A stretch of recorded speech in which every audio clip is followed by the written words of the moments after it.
Hi, my name is Meyer and this is the Downtown Suites News of the Week clip on our current market update. Today there's been a lot of talk in the papers about the market downturn. However, it seems that BC is in a very good position to withstand a lot of the economic fallout that's currently occurring. Our finance minister was written up in the Sun today as stating that he didn't feel that BC would go into a recession. This morning I went to a very interesting talk by Cameron Muir, the chief economist for the BC Real Estate Association, and he reiterated the same thing, that basically BC is in a very strong position compared with the rest of the country. We're expecting obviously price correction, which is something that's been long overdue, and it's a good thing to be happening ultimately. The affordability has gone out of kilter with wages, and it's starting to come back, and sooner or later they will align again. At the moment, however, there are some concerns that we have in our downtown rental market. So many suites have come on very, very quickly. We've had a huge onslaught of high-end property because there's been several buildings just being released. Shangri-La, the Ritz, the Flatiron, Grace, Sapphire in Cole Harbour. All of these buildings have come on all at once, and the owners are all expecting between $3,000 and $7,000 and $10,000 a month. And the reality is Vancouver is still, even though we're a world-class city, as we like to sort of call ourselves, and I'm all for that, we are a world-class city in so many ways, but as a commerce centre we're not. And we're not a London, we're not a Dubai, we're not a New York, we're not head office town. And I heard on the radio today that the average price of, or rather the average lease space of companies in Vancouver is 2,600 square feet, whereas in Calgary it's 40,000 square feet in the office market. So obviously there's a different kind of tenant here, and we have a different market. We have wonderful mountains, we have water, we have the best climate, very safe place to live. So all of these things make us a very, very attractive place to be.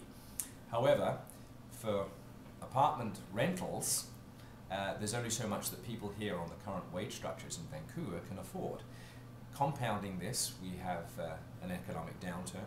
Several of my tenants this week in the tech sector have been laid off, and they've come to me saying that they can't pay their rent and trying to work things out.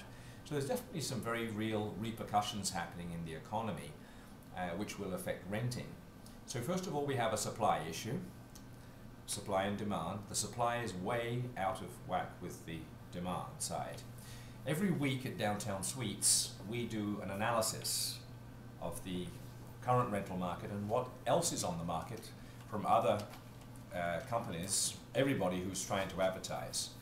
And this was done yesterday by my property manager Tanya Milosevic, a very professional report, and it shows that there are over 600 suites posted on Craigslist in 36 hours, and at least half of those are in downtown Vancouver. 24 studios, 233 one-bedrooms, 158 two-bedrooms, up to $2,500, 52 bedrooms, over $2,500, and 74 three-bedrooms. The market just cannot absorb these. It's just an impossibility. Plus, we're coming into a very bad time of year. Winter season, historically, a very slow time. I think in the long term, the market has got a very optimistic outlook in the rental sector, because as people are not buying and they're staying out of the buying portion of the market because there's so much uncertainty at the moment as prices are trying to find their mark, ultimately there will be more, the rental market will pick up and the yields will improve.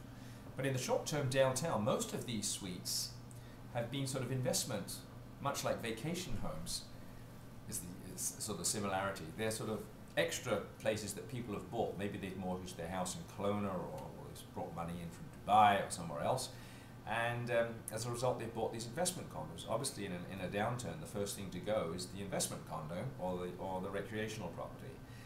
So there are more and more properties trying to get on the market, and those that can't sell, they're trying to rent them in the short term. So what we're going to have here is a situation that the rental market probably will improve over time, but currently it's getting very, very aggressive. I'm going to see some this afternoon, some high-end suites, and This fellow who owns 4 very expensive suites said, well, if they would normally rent for 4,000, we'll put them on at 1,900.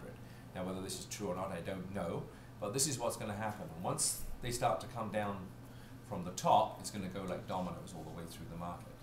So I think long term I'm optimistic, but I think over the next few months I'm a little bit cautious. Thank you.